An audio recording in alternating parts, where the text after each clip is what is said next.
പശ്ചിമേഷ്യ വീണ്ടും ഒരു വൻ ദുരന്തത്തിൻ്റെ വക്കിലാണ്.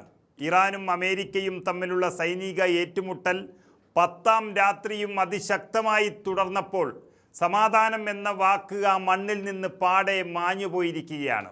ഒരു വശത്ത് അമേരിക്കൻ സേന ഇറാൻ്റെ സൈനിക താവളങ്ങളിലും കമാൻഡ് സെൻറ്ററുകളിലും ആകാശമാർഗം ബോംബുകൾ വർഷിക്കുമ്പോൾ, മറുവശത്ത് ഇറാൻ മിസൈലുകളും ഡ്രോണുകളും ഉപയോഗിച്ച് ആക്രമണം അയൽ രാജ്യങ്ങളിലേക്ക് പോലും വ്യാപിപ്പിക്കുകയാണ്.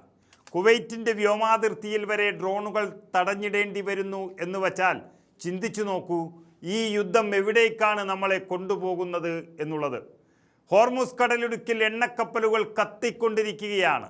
ലോകത്തിൻ്റെ കാൽഭാഗത്തോളം എണ്ണ ഒഴുകുന്ന ഒരു കടൽപാത ഇപ്പോൾ കത്തിയെരിയുന്ന തീജ്വാലകൾക്ക് നടുവിലാണ്. അവിടെ നിന്ന് ഇനി ഒരു തുള്ളി എണ്ണയോ വാതകമോ പുറത്തേക്ക് വിടില്ല എന്നുള്ളതാണ് ഇറാൻ്റെ മുന്നറിയിപ്പ്. എന്നാൽ ഇതുകൊണ്ടൊക്കെ ആർക്കാണ് നഷ്ടം എന്നുള്ളത് ആലോചിക്കേണ്ടിയിരിക്കുന്നു.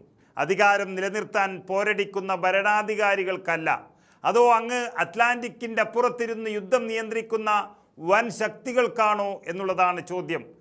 യുദ്ധഭീതിയിൽ വിറയ്ക്കുന്ന സാധാരണ മനുഷ്യർക്കു മാത്രമാണ് ഈ നഷ്ടം എന്നോർക്കുക.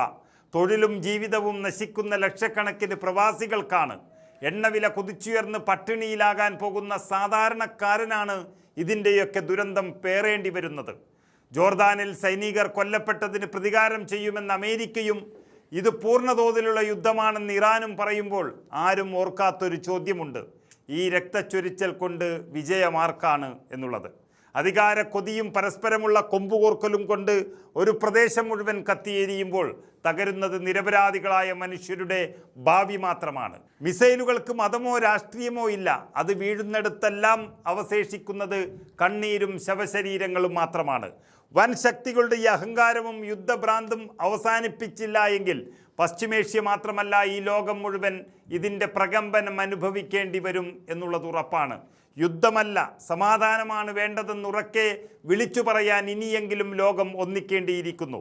അതിനിടെ ഇറാനെതിരെയുള്ള US സൈനിക നടപടികൾ ഉടനടി അവസാനിപ്പിക്കണമെന്ന ആവശ്യവുമായി മുൻനിര ഡെമോക്രാറ്റിക് നേതാവും US സെനറ്റ് ന്യൂനപക്ഷ നേതാവുമായ ചക്ക് ഷൂമർ രംഗത്തെത്തിക്കഴിഞ്ഞു.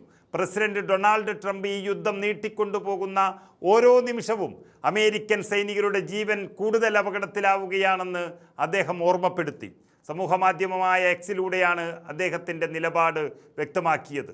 ഇറാനെതിരെയുള്ള യുദ്ധം അവസാനിപ്പിക്കാനും അമേരിക്കൻ സൈന്യത്തെ തിരികെ വിളിക്കാനും ആവശ്യപ്പെട്ട് റിപ്പബ്ലിക്കൻ പാർട്ടിയെ കൊണ്ട് സെനറ്റിൽ വീണ്ടും വോട്ടെടുപ്പ് ചെയ്യിപ്പിക്കുമെന്നും അദ്ദേഹം പ്രഖ്യാപിച്ചിരിക്കുന്നു. ഇനി ഇത് തുടരാനാകില്ല, ഈ യുദ്ധം അവസാനിപ്പിക്കണം.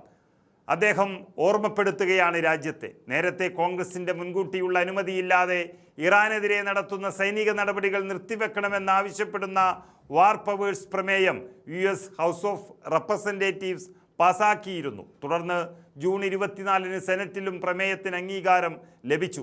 ഡെമോക്രാറ്റുകൾക്കൊപ്പം 4 റിപ്പബ്ലിക്കൻ സെനറ്റർമാർ കൂടി പ്രമേയത്തെ പിന്തുണച്ച് വോട്ട് ചെയ്യുകയായിരുന്നു. ഒറ്റനോട്ടത്തിൽ അമേരിക്ക വൻ ശക്തിയായി നമുക്ക് തോന്നുമെങ്കിലും ആഭ്യന്തരമായും അല്ലാതെയും യുദ്ധം അമേരിക്കയെ കാർന്നു തിന്നു എന്നുള്ളതാണ് സത്യം.